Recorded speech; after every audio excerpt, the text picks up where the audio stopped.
세월호 얘기를 하면서 인물을 빠뜨릴 수가 없어요. 사고가 발생하고 나서 처음으로 진도에 내려왔던 변호사, 그리고 지금까지 거의 하루도 안 빼고 유가족과 함께 활동하고 있는 변호사입니다. 자, 박주민 변호사를 소개합니다. 네.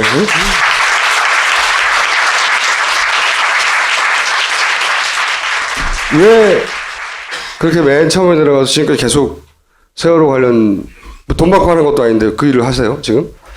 그러니까 사실은 뭐 밀양이라든지 강정 뭐 아니면은 미군 기지 이전 대상이었던 평택이나 이런 현장을 가는 거는 민변 변호사들에게 있어서는 굉장히 당연한 일이고 자연스러운 일이에요. 근데 처음에 내려갔을 때 느꼈던 거는 와, 방금 전에 마치 폭탄이 떨어진 듯한 느낌?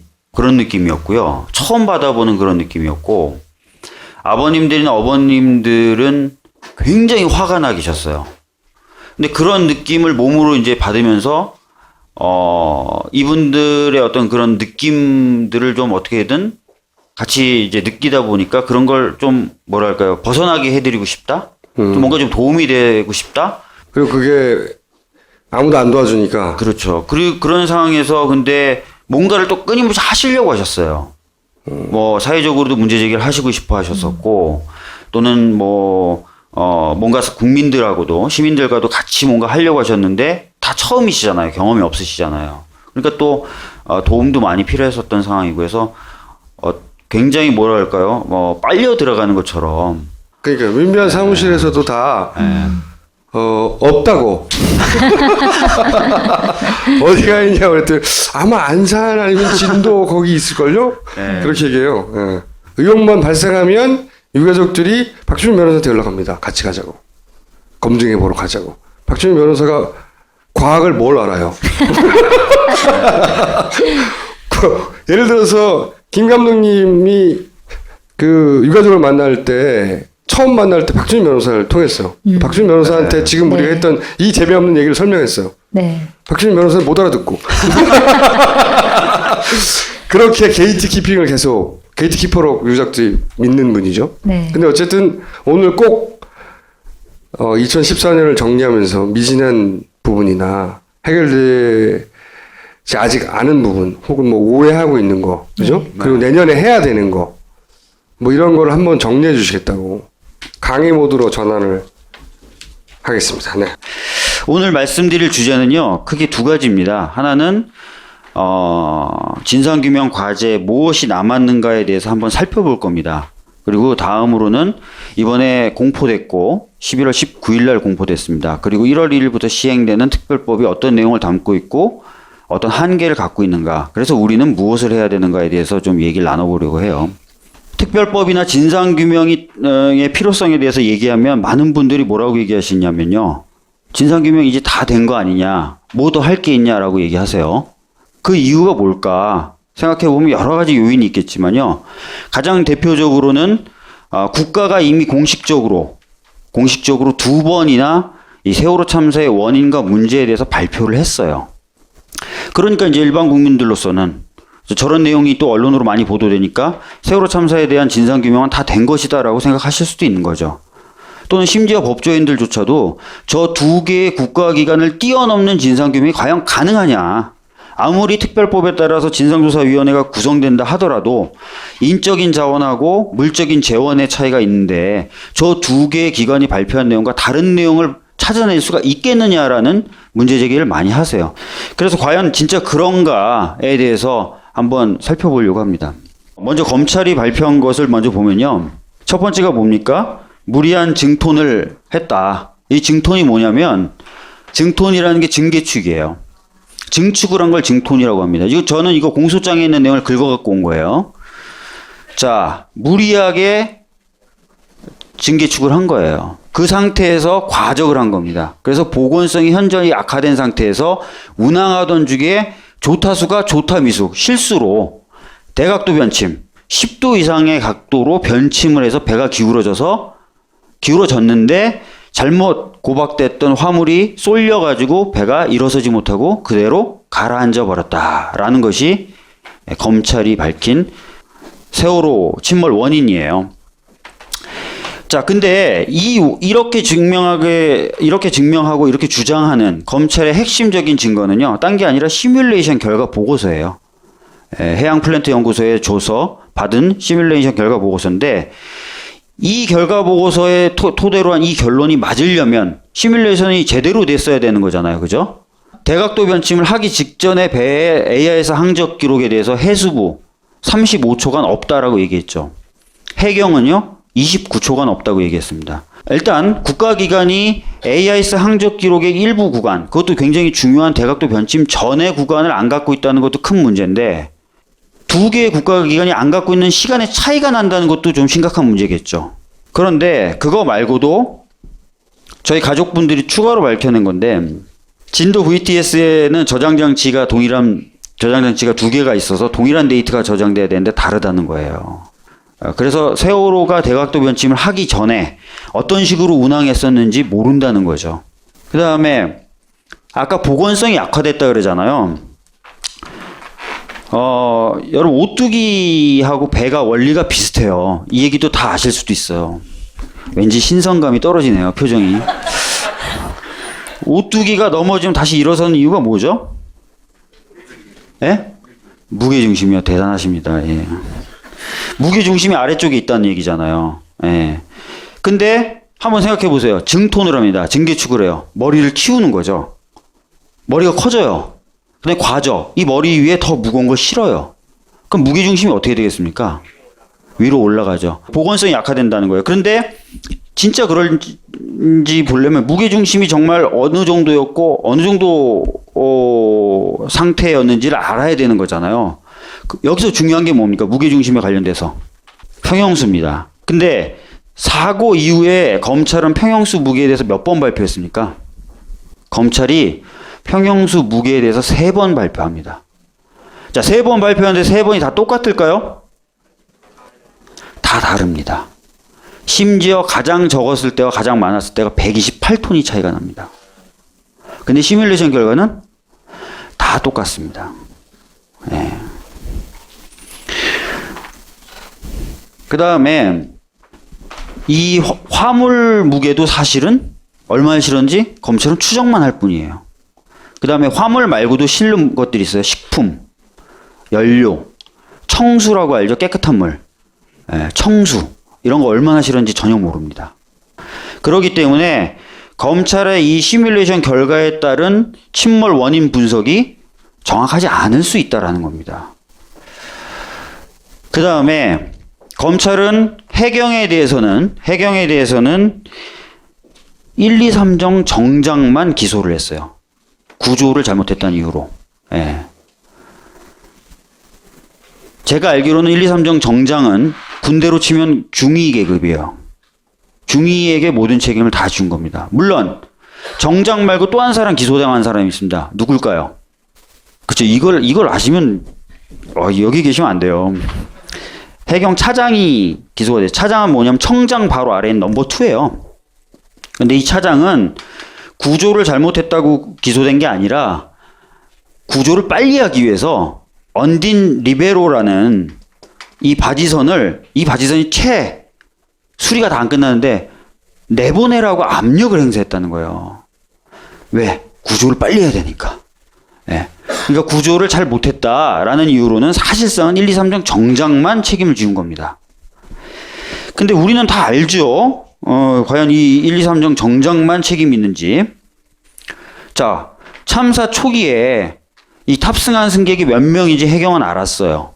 그런데 그 탑승한 승객을 구하기에는 턱없이 부족한 인원과 장비만 보냅니다. 맞죠? 동혁군인가요? 핸드폰 건져내서 보고 나니까 랩을 친구가 밖에 헬기가 왔다라고 얘기하면서 이 대사도 합니다. 지금 여기 타 있는 사람이 몇 명인데 헬기 몇 대 가지고 다 구조가 되겠냐. 우린 다 죽었다. 이런 얘기를 합니다. 사람을 정말 구하려면은 사고의 크기 여하를 떠나서 충분한 인원과 장비를 보내야 되겠죠. 일단 나 괜히 왔네라고 돌아가더라도 그런 조치를 안 했다는 거죠. 그 다음에 구조 초기에 해군의 투입도 막았죠. 미군의 도움을 거절하기도 했죠. 그 다음에 소방본부에 소속되어 있는 대원의 투입도 막았어요. 여러분 저 소방본부에 있는 사람들이 뭐냐? 소방본부니까 당연히 못 들어가게 하지라고 생각하시겠지만 저분들이 어떤 분들이냐면 한강에 투신하는 분들이 정말 많습니다. 투신하시면 저분들이 들어가서 끄집어내요. 시체도 찾아내고요. 한강 물살 굉장히 빠르거든요. 그러니까 물속에 물살 빠른 물속에 들어가서 찾아서 끄집어내는 데는 선수들이에요. 저분들의 투입도 막았었습니다. 근데 이런 결정을 중위 계급의 1, 2, 3정 정장이 합니까? 그랬을까요? 아니죠. 근데 이런 거는 요 해경에 대한 부분은 사실은 감사원의 감사 결과하고도 전혀 달라요. 감사원의 감사 결과를 보시면요. 목포해양경찰서장은 너무 잘못했으니까 잘라라라고 얘기했고요. 서해지방해양경찰청장도 강등 시키라고 얘기했을 정도로 엉망으로 대처했다는 게 감사 결과에 나와요. 근데 그런 것들이 수사 결과에는 전혀 반영이 안 됐던 거죠. 그냥 1, 2, 3정 정장만 책임져라. 그 사람만 책임 있다. 라는 게 수사 결과였습니다. 그 다음에 국정원 지적사항이에요. 이것도 가족분들이 찾아냈죠. 가족분들이 찾아내서 문제 제기를 했습니다. 그랬더니 뭐라 그랬냐? 100가지 지적사항 중에 4가지 지적사항만 국정원이 했을 뿐이고 96가지는 모르겠다라고 얘기했어요. 그리고 새누리당 의원들은 96가지에 대해서는 관련 있는 다른 국가기관들이 곧 해명할 것이다 라고 얘기했어요. 근데 지금까지 여기 계신 분들 중에 다른 국가기관이 나머지 96개에 대해서 해명한 걸 난 들었다. 들어보신 적 있으십니까? 아무도 없어요. 그냥 넘어가고 있는 겁니다. 그 다음에 저 지적사항이 나온 이유는 세월호가 국가보호장비로 지정이 돼서 보안 측정을 한 것이다 라고 얘기를 했어요.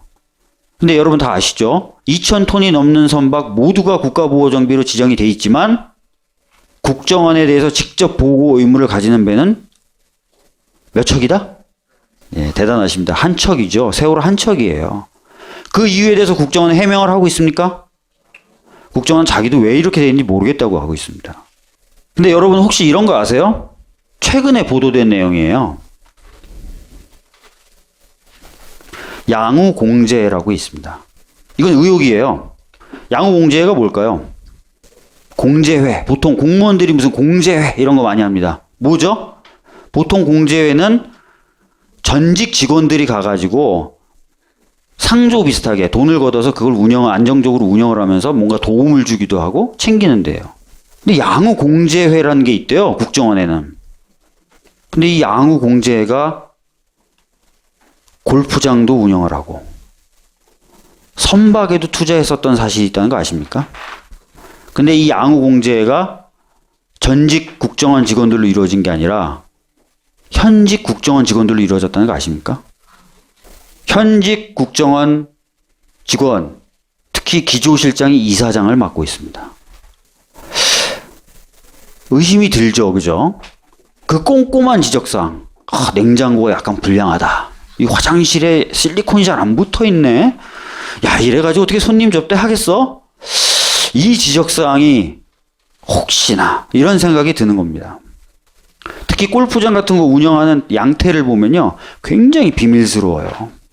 인수를 하고도 회사명도 안 바꾸고 기존에 있는 이사들을 자르지도 않습니다. 그래서 밖에서는 이게 인수된 건지 안 인수된 건지 알 수도 없게끔 이렇게 인수해서 운영을 합니다. 의심이 드는 거죠. 하지만 우리는 모르죠. 그죠? 네. 그 다음에 언딘 투입을 위해서 해군을 막았는지 이 의혹에 대해서 많은 국민들도 분노를 했었죠. 사실 그런 거 아니냐라고 했죠. 근데 사실은 해군의 자유로운 판단에 따른 것이다 라고 검찰은 수사 결과를 발표했어요. 근데 이런 걸 한번 봐봐야 돼요. 이 보고서는요 4월 23일 그러니까 세월호 참사 후 일주일 후에 해군이 직접 작성을 해서 새정치민주연합에 보고한 문서입니다. 이 문서를 보면요 4월 16일 사고 당일날 저녁 6시부터 6시 35분 사이에 SSU 2개 조가 잠수를 해서 하잠색 1개를 최초로 설치했다라고 나옵니다. 이건 굉장한 자랑이죠. 자기네들 입장에서는. 그렇게 어려운데 자기네들이 나가서 가이드라인을 쳤다는 거예요. 근데 그 밑을 볼까요? 쳤는데 성공했는데 35분 이후에 잠수를 하지 않았어요. 가이드라인을 정작 치고 나서. 그 이유가 뭐냐? 탐색 구조를 주도하고 있는 해경에서 잠수 작업을 통제했다. 이렇게 나오고 있습니다. 아까 검찰은 뭐라 그랬죠? 해군의 자유로운 판단에 따른 것이다. 이렇게 얘기했죠? 예. 4월 17일 날 볼까요?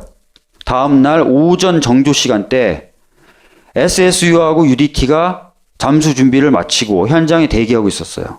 근데 잠수는 안 했습니다. 왜 안 했을까요? 민간업체 가로 열고 언딘 가로 닫고 우선 잠수를 위해 해경이 현장 접근을 통제. 자, 그러면 이번에 나온 검찰의 수사 결과하고 이거하고는 일치하나요? 일치 안 하죠. 자, 유병환 정관계 로비 의혹. 많은 분들이 뭔가 이상하다. 왜 이렇게 세월호는 부정추랑도 많이 하고 이상하다. 뭔가 이상하다. 그 중에 하나로 지목됐었던 이유 중에 하나로 지목됐었던 게 바로 유병헌의 정관계 로비 의혹인데 검찰은 시중에 떠돌고 있는 골프채를 이용한 로비는 조사해 보니까 사실 무근이다. 그러니까 정관계 로비는 없었다라는 식으로 결론을 내리고 있어요. 그런데 골프채를 이용한 로비를 하지 않았다는 것만으로 자동적으로 정관계 로비가 없었다고 보기는 어렵잖아요. 과연 철저하게 여러 가지 측면에서 다 수사를 했는지 이런 게 저는 의문이라는 거예요. 저 같아도 그래요. 제가 돈 많은 놈이고요. 로비할 필요가 있으면 제 신념이 근데 골프채로만 로비를 해야 된다. 이렇게 신념이 형성되진 않잖아요. 뭔가 로비를 하고 싶어. 그렇지만 골프채가 아닌 것으로 로비를 하는 건 내가 너무 쪼잔해 보이고 웃겨. 이렇진 않잖아요. 그러면 철두철미하게 다른 어떤 수단들을 썼는지도 조사를 해야 됐는데 과연 그런 것을 하고서 저런 결론을 내렸는지 의문이라는 겁니다. DVR 관련 의혹도 있죠. 가족분들은 저 DVR이 뭔지 아시죠? 세월호 선내에 설치되어 있던 CCTV에서 촬영한 영상들이 저장되는 저장장치입니다. 저 저장장치가 배가 급격히 기울기 좀 전에 꺼지는 것이 혹시나 누군가의 인위적인 조작에 의한 것이 아니냐라고 의혹을 제기했는데 거기에 대해서 검찰은 그냥 영상에 표시된 시각, 영상을 틀어보면 영상에 뜨는 시간이 실제 시간하고 보다 18분 정도 느리게 나타나는 것일 뿐이지 의혹은 없다라고 얘기하고 있어요. 근데 이미 가족분들은 18분 차이 난다는 거 다 알고 있었어요. 저희가 그걸 건져내서 그냥 복원만 시킨 게 아닙니다. 복원해서 가져온 다음에 디지털 포렌식 전문가에게 맡겨서 분석까지 다 했었어요. 그리고 나서 저런 의혹을 제기한 겁니다. 가족들이 알아낸 거죠. 가족들은 18분이 어떤 18분인지 이렇게까지 아주 세밀하게 분석을 했어요. 그냥 시간이 그냥 15분 21초 안 맞는다는, 시간이 안 맞는 건 15분 21초고요. 찍힌 영상이 코드가 변환이 돼서 DVD에 저장되는데 2분 39초가 걸려요. 두 개를 합치면 18분 맞죠? 이건 가족분들이 이미 알고 있었던 내용이고요. 근데 거기서 넘어서서 가족분들은 그 DVR의 로그 기록, 여러분 윈도우 로그 기록이라는 게 있어요. 그걸 들여다보면 컴퓨터를 이 사용자가 어떤 식으로 만졌는지가 흔적이 다 남아요. 그걸 포렌식 전문가가 분석을 했는데 정상적으로 종료 버튼을 눌러서 끈 건 아니다. 두 번째, 정전도 아니다라고 얘기했습니다. 그럼 딱 하나 남은 게 정전 이외의 방법으로 비정상적으로 전원이 차단됐다는 거예요. 코드가 뽑혔다는 거죠. 그러면 남은 건 뭐예요?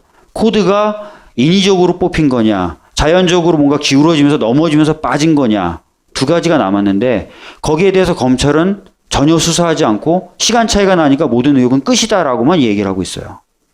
가족분들이 밝혀낸 것에 훨씬 못 미치는 거죠. 근데 요거 한번 보세요. 세월호의 사진이에요. 영상 저장 장치인 DVR은 이런 식으로 위치돼 있었습니다. 과연 배가 기울어진다고 해서 자연적으로 쏟아지면서 뽑아졌을까 의문이라는 거죠. 감사원의 감사 결과도 있었다고 말씀드렸죠. 근데 감사원 감사 결과 같은 경우에 국방부를 자기네들이 현장을 방문해서 실지 조사를 했다라고 얘기를 했었어요. 그러나 사실이 아닌 것으로 드러났죠. 국방부는 주요 감사 대상 기관이었습니다. 그리고 감사원은 청와대에게 도대체 청와대가 제대로 그 사고 당시에 돌아가는지 확인해 보기 위해서 자료를 제출해달라고 했는데 청와대가 제출하지 않았죠. 그리고 나서 결국 A4 2장짜리 보고서, 확인서만 받았을 뿐입니다. 근데 그 내용을 제대로 기재하지 않았고 더 나가서 그 확인서 2장을 파쇄를 하려고 하다가 했죠. 그래서 청와대에 대해서 다시 감사를 하지 않겠냐라고 국회의원들이 요구했을 때 하지 않겠다라고 얘기했습니다. 근데 여러분 요즘에 드러나는 모습 보시니까 어때요?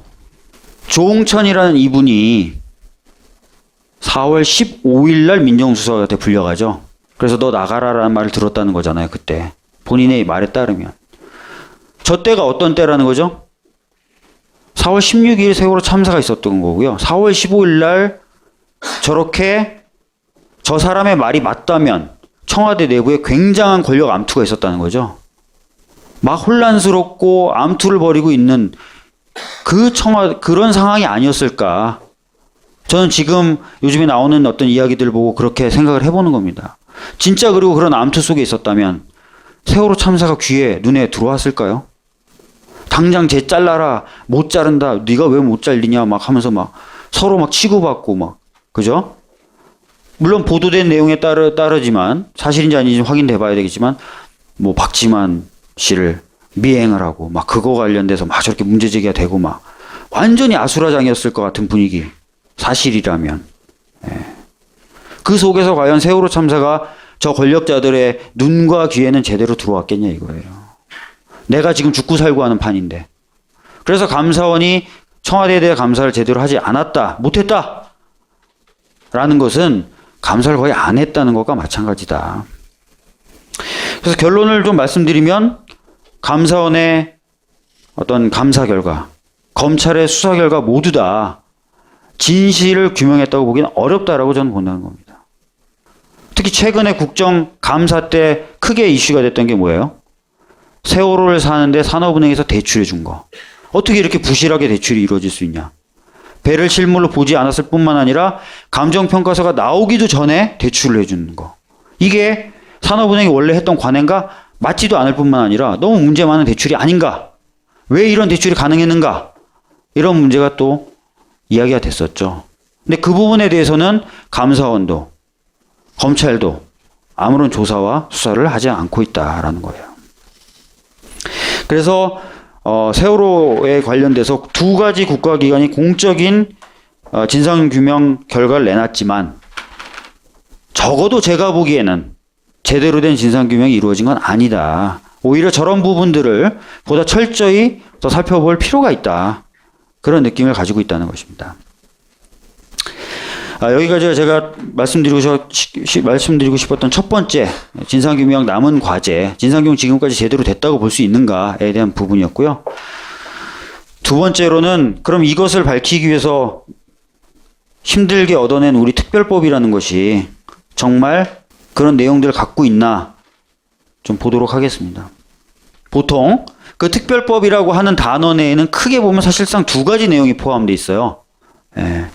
하나는 이번에 진짜 11월 19일 날 통과가 됐고, 공포가 됐고, 이제 1월 1일부터 시행되는 그 특별법이 있습니다. 딱 보면 특별법 이렇게 되는 법이 있어요. 그거 말고 상설특검을 어떻게 할 것인가에 대한 여야의 정치적 합의도 있습니다. 그래서 보통은 요 두 개를 합쳐서 특별법 보통 이렇게 얘기하고 언론도 그렇게 보도를 합니다.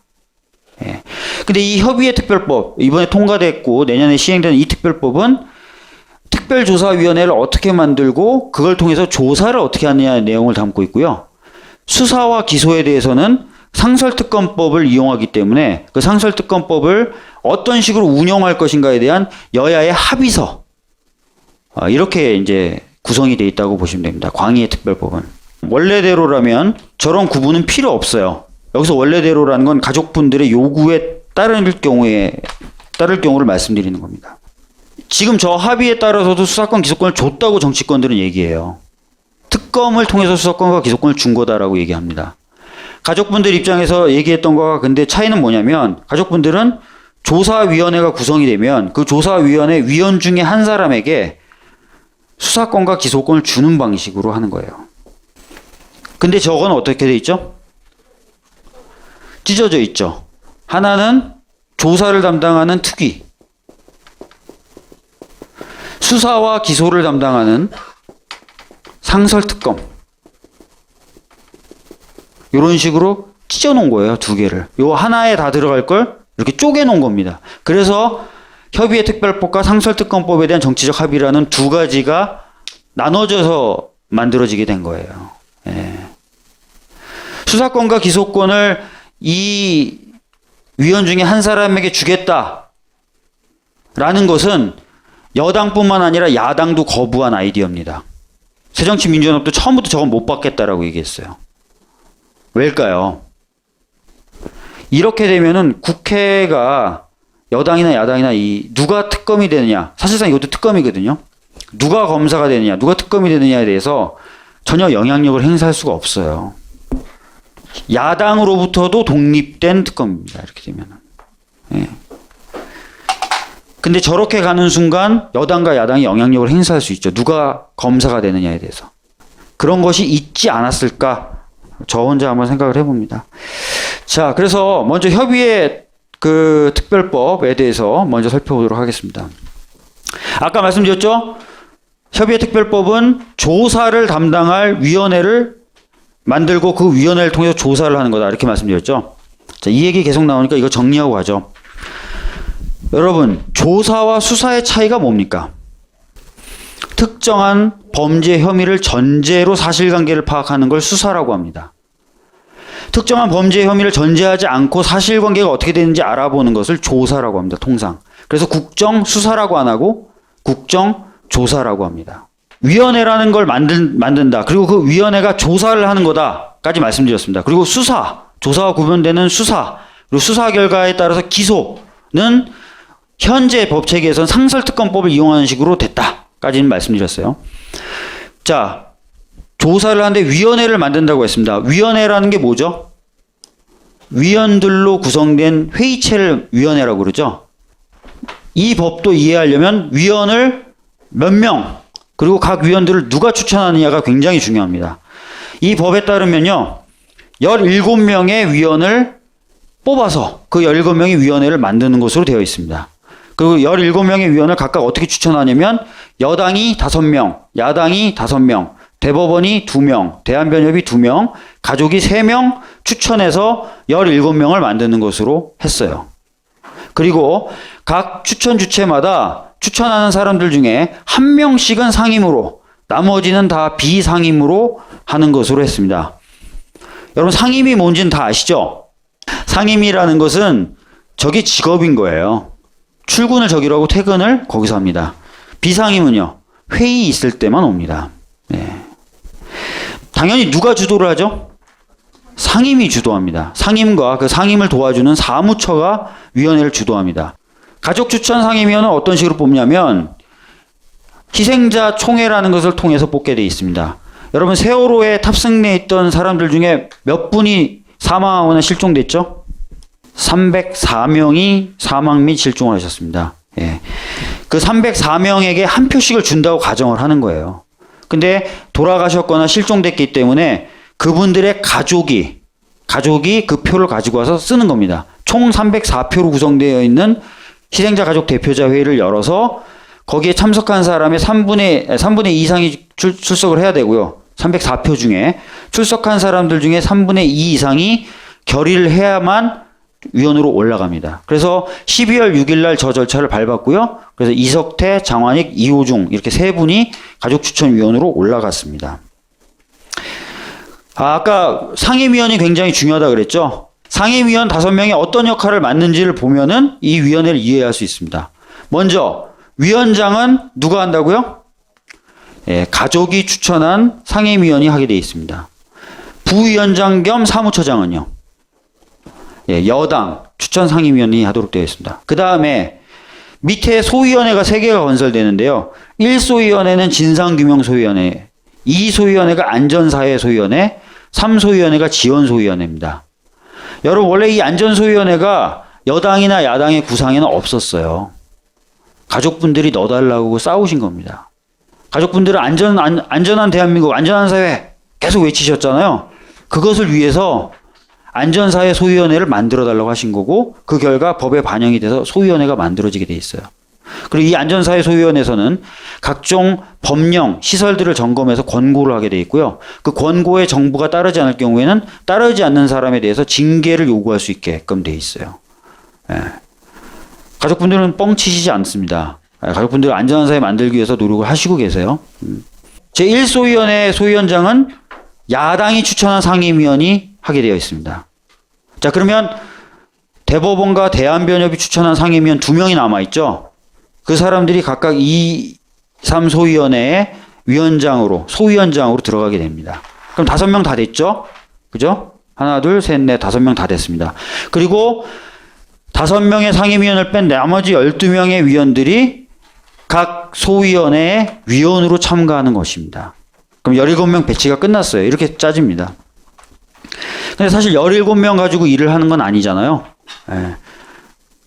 뭐를 더 설치하냐면 120명 규모의 사무처가 설치가 됩니다. 예. 여러분 어떠세요? 120명 많은 것 같습니까? 적은 것 같습니까? 네? 적어요? 확실히 이쪽에 오니까 적다고 얘기하시는 분이 많네요. 딴 곳에 가면 많아요 이렇게 얘기하시는 분들도 많은데 진화이 같은 경우에는 240명 정도 됐었다 그럽니다. 그러니까 절반 규모라고 보시면 돼요. 그래서 많다면 많다고 할 수도 있고 또 적다고 그러면 적다고 할 수 있는 규모예요. 자, 이 120명의 사무처를 누가 관할한다? 예, 여당. 여당은 어느 당? 예, 새누리당이 추천한 상임위원이 사무처장이 돼서 이 120명을 관할합니다. 자, 그리고 이 120명의 사무처 소속 직원들은 어떤 식으로 뽑느냐? 3급 이상의 고위직은 위원회가 심사를 해서 위원장이 제청, 그다음에 대통령이 임명을 하게 됩니다. 여러분, 제청이라는 개념이 뭐죠? 법률 용어인데 일종의 리스트 작성 권한이에요. 리스트 작성 및 제출 권한. 예. 그러니까 이거 3급 이상은 위원장이 심사된 사람을 대상으로 해서 위원장이 리스트를 짜서 대통령에 올리는 거예요. 그럼 대통령이 임명을 하는 거예요. 4, 5급은요. 위원회를 심사를 거쳐서 그냥 바로 위원장이 임명하면 됩니다. 6급 이하는요. 사무처장이 리스트를 짜요. 그 다음에 위원장이 임명을 합니다. 근데 실질적으로 조사를 하는 대부분의 조사관들은요. 6급 이하입니다. 자, 그럼 6급 이하를 누가 리스트를 짠다고요? 사무처장은 어느 당 사람이라고요? 예, 새누리당. 즉 새누리당 상임위원이 대부분의 조사관들의 리스트를 짜게 돼 있습니다. 예. 그래서 새누리당이 처음부터 우리는 죽어도 사무처장은 해야 되겠다라고 얘기를 했습니다. 처음에는 위원장을 대통령이 임명하도록 해달라, 대통령이 지명하게 해달라, 막 이런 얘기 막 하다가 결국은 사무처장은 무조건 자기네들이 해야 되겠다, 양보 못한다라고 얘기해서 결과적으로 사무처장을 가져갔습니다. 사무처장은 이런 역할뿐만 아니라 돈을 통제해요. 과거의 위원회들 경험을 비춰보니까 출장을 가고 싶어도 사무처장이 사인을 안 해주고 이런 경우가 굉장히 많았다 그러더라고요. 그리고 이 세월호 참사는 해양 사고이기 때문에 시뮬레이션이라든지 분석 또는 검증 잠수 돈 들어갈 일이 많거든요. 진상을 규명하기 위해서. 근데 그럴 때마다 사무처장이 사실상 브레이크를 걸 수도 있겠죠. 인원도 통제하고 재원도 통제하고 하는 역할을 그렇게 하게 됐다는 겁니다. 그 다음에 조사의 방법 관련돼서도 좀 말씀드리겠습니다. 여러분, 국정조사에 어떤 방법들을 쓰는지 알고 계세요? 대표적으로 이런 조사는 크게 4가지 방법을 씁니다. 거의 전형적이에요. 자료 제출 요청. 자료를 갖고 있을 것 같은 기관이나 개인들에게 자료를 내놔라라고 요청하라는 겁니다. 두 번째가 실지조사. 현장을 방문하는 겁니다. 동행명령. 동행명령은 뭐냐면 좀 아실 것 같은데 같이 좀 가시죠. 같이 가서 얘기 좀 해주시죠. 하고 가는 거예요. 그 다음에 청문회. 많이 보셨겠지만 공개적인 자리에 모셔가지고 데려와가지고 증인 선서를 시킨 다음에 질문을 막 던지는 거죠. 요 4가지 방법을 전부 다 쓸 수 있도록 이번 법은 돼 있어요. 그러나 처음부터 이게 인정된 거냐? 아니에요. 새누리당이 가족들에게 처음 들고 온 법안은요. 김학용 의원이 발의한 법안은요. 자료 제출 요청 권한 하나만 딱 들어가 있었어요. 그러고 나서 배보상을 시작합시다. 이렇게 얘기했어요. 가족분들이 어떻게 하셨겠어요? 국회로 다 올라오셨죠. 그래서 그때부터 농성을 하신 거예요. 그리고 농성하고 단식하고 행진하고 하시면서 하나씩 새누리당이 내놓은 거예요. 그래, 실질조사. 알았어. 실질조사. 동행명명. 이렇게 된 거죠. 맨 마지막에, 그래, 알았어. 졌어. 청문회. 이렇게 된 겁니다. 가족분들과 시민분들이 계속 싸우면서 하나씩 받아내 온 것이다. 라는 것을 이해해 주셨으면 좋겠습니다. 근데 조사 권한을 행사했을 때 거부하면 어떠한 벌칙을 줄 수 있느냐. 이게 굉장히 중요하거든요. 그런데 자료제출 요청이나 실질조사 동행명명의 경우에는 그걸 거부하면 그냥 1,000만 원 이하의 과태료만 부과할 수 있도록 했어요. 1,000만 원이 맞나요? 여러분? 적죠, 그죠? 예. 저한테는 많은 돈인데 그 사람들한테는 굉장히 적은 돈일 거예요. 근데 청문회의 경우에는 근데 증인 불출석 및 허위 증언의 경우에는 3년 이하의 징역 또는 3,000만 원 이하의 벌금이라는 형사처벌 조항을 그대로 놔뒀습니다. 저건 조금 잘한 거죠. 근데 조사의 한계, 아예 조사를 못하는 부분도 있습니다. 자료 제출이나 실질조사 시 자료 제출 같은 경우 거부할 수 있는 이유로 뭘 두고 있냐면요. 군사상 비밀, 공무상 비밀, 업무상 비밀, 이러면은 자료를 다 제출하지 않을 수가 있습니다. 박근혜 대통령님 7시간 동안 뭐 하셨어요? 업무상 비밀인데요. 이러면 자료를 안 내도 된다는 거예요. 과거의 진화입법은요, 이렇게 거부하면은 열람을 할 수 있는 권한은 줬었어요. 거부한 자료를 내가 보기만은 하겠다. 그래서 가족분들이 끝까지 열람권을 넣어달라 여기다가 했는데 안 됐어요. 그 다음에 청문회의 경우에는 개인의 사생활 침해하거나 계속 중인 재판 또는 수사에 관여할 목적으로는 못하도록 되어 있습니다. 자, 세월호 참사에서 저 조항이 중요한 이유가 뭘까요? 대부분의 사건이 지금 수사 중이거나 재판 중이잖아요. 해경, 선사 다 선장선언 재판 중이거나 수사 중입니다. 그래서 경우에 따라서는 청문회 등에서 증인으로 불러도 안 나간다. 나 지금 재판받고 있다. 나 지금 수사받고 있다. 라고 할 수도 있다는 것입니다. 굉장히 제한과 한계 많고 거부 시에 줄 수 있는 불이익이 약하죠. 그리고 아까도 보셨지만 핵심 인력이 될 수 있는 실무 인력 대부분을 새누리당이 리스트를 짤 권한을 갖고 있다라는 것을 알 수 있습니다. 자, 앞으로 어떻게 되느냐면 지금 특별법이 통과됐고 공포가 됐어요. 그리고 이건 2달간이라고 되어 있는데 잘못됐고 1월 1일에 법이 시행되도록 되어 있습니다. 며칠 안 남았는데 지금 위헌 선출이나 이런 것들이 제대로 안 되고 있어요. 가족과 대한변협은 다 했는데 여야가 지금 못하고 있고 대법원은 아마 제가 보기에는 여야가 다 한 다음에 할 거예요. 원래 천성이 좀 그렇잖아요. 그러면 언제 될지 모르는 거죠. 사실 여당이 계속 안 하겠다 이렇게 되면 언제 될지 모르는 거죠. 그래서 구성을 하고 위원회가 가동되게 되어 있습니다. 위원회 운영은 어떻게 되냐면요. 위원회 구성을 마친 시점부터 1월 1일부터가 아니라요. 위원회 구성을 마친 시점부터 기산을 해서 12개월을 먼저 하고요. 그 다음에 부족하면 6개월을 연장할 수 있습니다. 그리고 3개월을 더 연장할 수 있는데요. 이 3개월은 종합보고서 및 백서 작성 기간에 불과하기 때문에 실질적인 조사 활동은 못합니다. 그럼 실질적인 조사 기간은 얼마죠? 욕 나오는 그 개월이죠. 원래 가족들은 2년을 기본으로 한 다음에 1년을 더 연장하는 것으로 생각하고 계셨었어요. 절반입니다. 36개월에서 18개월로. 그리고 상설특검 변형에 대해서는 맨 마지막에 이런 합의를 했어요. 새누리당의 경우에는 특검 후보군 형성할 때 명단을 사전에 가족에게 제출해서 가족이 원하지 않는 인사는 배제하겠다. 새정치민주연합은 아예 협의체를 구성해서 같이 후보군을 짜보자 라고 얘기를 했습니다. 새누리당의 이 말 어떻게 보면 괜찮은 말인 것 같죠. 가족이 원하지 않는 특검 후보군은 배제하겠다. 근데 이 말을 쉽게 풀면 맨날 새누리당 의원들이 저에게 했던 말이 있어요. 가족이 원하는 특검은 절대 안 된다. 뭐냐고요? 이 얘기가 그 얘기잖아요. 가족이 원하지 않는 사람은 빼겠다. 자기가 추천은 하지만 명단을 계속 올리는 거죠. 한 10,000명쯤 줄 세워놓고 계속 올리는 거예요. 그럼 가족이 원하지 않아. 그 사람 빼고. 하지만 가족이 원하는 사람을 넣어주진 않아요. 그 얘기예요. 근데 어떤 사람은 이렇게 하죠. 아니 야당을 통해서 야당을 통해서 가족이 원하는 사람을 넣을 수 있잖냐. 그런데 특검 후보군 형성을 여당과 야당의 합의로 하기로 했어요. 합의가 뭐죠, 여러분? 둘 다 동의를 해야 되죠. 제가 오늘 끝나고 제가 술 한잔 사겠습니다. 이렇게 되면 합의가 되는 거죠. 근데 사겠습니다. 근데 제가 당신이랑 왜 먹어요? 이러면 안 되는 거잖아요.